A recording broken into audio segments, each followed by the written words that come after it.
இயேசு கிறிஸ்துவின் நாமத்தில் அன்பின் வாழ்த்துதலை தெரிவித்துக் கொள்கிறேன். இன்றைக்கு நாம் 5வது குறளை நாம் பார்க்க போகிறோம். அழுக்காறு அவா வெகுளி இனாச்சொல் நான்கும் இழுக்கா இயன்றது அறம். இந்த குறளிலே திருவள்ளுவர் சொல்லுகிற காரியம் பொறாமை, பேராசை, சினம், கடுஞ்சொல் இந்த நான்கையும் விட்டு விலகும்போது அறம் செய்தவர்களாய் காணப்படுகிறோம். இதை வேதாகமத்துடன் நாம் ஒப்பிட்டு பார்க்கும்போது இந்த காரியங்களை வேதாகமத்திலிருந்து அவர் அழகாக எடுத்து சொல்கிறார் என்பதை நாம் அறிந்து கொள்ள முடியும்.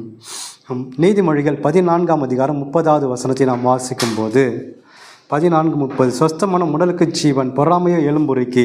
இங்கே பொறாமை எலும்புருக்கியாய் காணப்படுகிறது. அழுக்காறு பொறாமை எலும்புருக்கியாய் செயல்படுகிறது.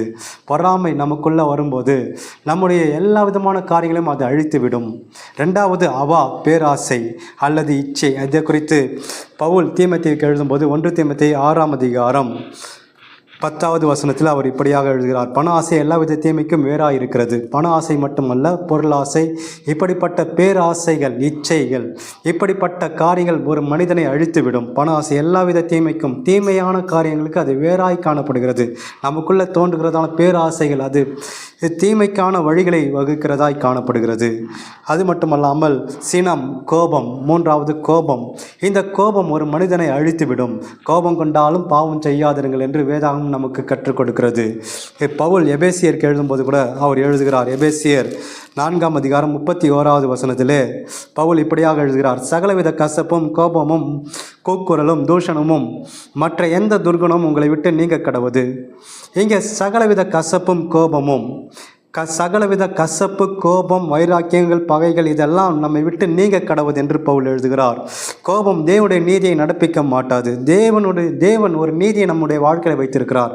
அந்த நீதியை நாம் நடப்பிக்க வேண்டுமானால் நம்முடைய கோபத்தை நாம் அடக்குகிறவளாக இருக்க வேண்டும். 4வது இனாச்சொல் கடுஞ்சொல். பிறர் மனதை புண்படுத்தும் வகையில் பேசுகிறதான காரியம் அதுதான் கடுஞ்சொல், இனாச்சொல்.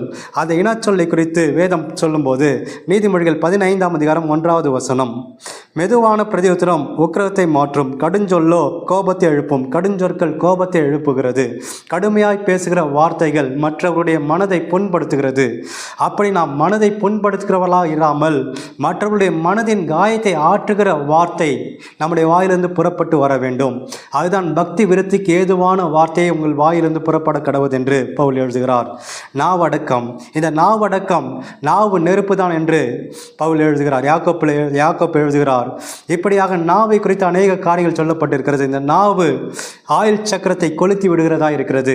இந்த நாவை நாம் அடக்கி இந்த நாவினால் இருந்து பிறக்கிற வார்த்தைகள் இன்சொல்லாய் இருக்க வேண்டும். மற்றவருடைய காயத்தை ஆற்றுகிற சொல்லாய் நம்ம பேசுகிறவர்களாக இருக்க வேண்டும்.